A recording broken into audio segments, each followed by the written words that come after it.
তার মানে হলো সত্যিকার অর্থের মুমিনের সাথে সুদের সম্পর্ক থাকতে পারে। সত্যিকারের মুমিন যদি কেউ হয়, সুদ সে খাইতে পারে? এটাই জিজ্ঞেস। যদি সত্যিকারের মুমিন হয় তাহলে সুদ তার সাথে সুদের কোনো সম্পর্ক থাকতে পারে না। কারণ যাদের সাথে সুদের সম্পর্ক আছে তার মানে তাদের ঈমানের উপরে প্রশ্ন আসেনি। হ্যাঁ, তাদের মুমিন হওয়ার ব্যাপারে সন্দেহ আছে না নাই? আছে। এই আয়াত থেকে বুঝেন, আল্লাহ বলেন ইন কুনতুম মুমিনিন, যদি তোমরা মুমিন হও সুদ থাকবে না সুদ ছাড়বে?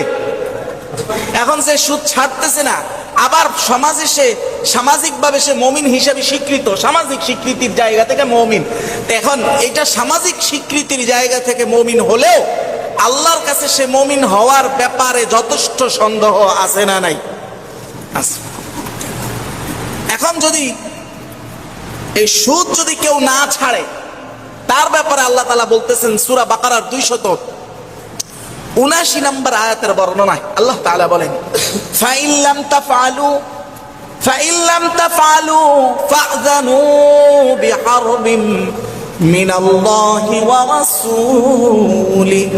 আল্লাহ বলেন ফাইল্লাম তাফআলু মানে হলো সুদ যদি না ছাড়ো, সুদের যত পথ আছে এগুলো যদি ছাড়তে না পারো, আমার আল্লাহ বলেন জানিয়া রাখো বান্দা, তুমি হইলা ওই ব্যক্তি যেই ব্যক্তি আমি রব আল্লাহর সাথেও যুদ্ধ করে, আমার নবীর সাথেও সে যুদ্ধ করে। একটু পড়েন না নাউজুবিল্লাহ।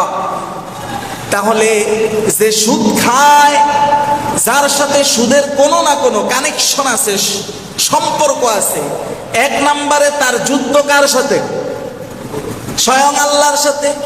যে আল্লাহ তার রিজিক দাতা, এক নম্বরে সুদখোর তার রিজিক দাতার সাথে যুদ্ধ করতেছে। শুধু তাই নয়, এক নম্বরে এই সুদখোর যে তারে প্রতিটা সেকেন্ড অক্সিজেনের মাধ্যমে বাঁচায় রাখছে, 1 মিনিট যদি অক্সিজেন বন্ধ করে দেয় বাঁচার আমাদের ক্ষমতা আছে নাই? প্রতিটা সেকেন্ড তারে যে বাঁচাইতেছে, শরীরের যদি রক্ত সঞ্চালন বন্ধ হয়ে যায় 1 সেকেন্ডের জন্য বাঁচবে না, সাথে সাথে হার্ট অ্যাটাক সব অ্যাটাক করে মারা যাবে। কোনটা মারা যাবে? প্রতি সেকেন্ড যিনি বাঁচাইতেছেন সেই খালেক, সেই পালনকর্তা, লালনকর্তা, রিজিক দাতা, প্রতিটা মুহূর্তে নিয়ামত দিয়ে তাকে ভরে দিছে। নিয়ামত দাতার সাথে সে প্রতি মুহূর্তে যুদ্ধে লিপ্ত। নাউজুবিল্লাহ বলবেন না? শুধু তাই না, যে রাসূলের শাফাআত ছাড়া এক পা নাড়ানোর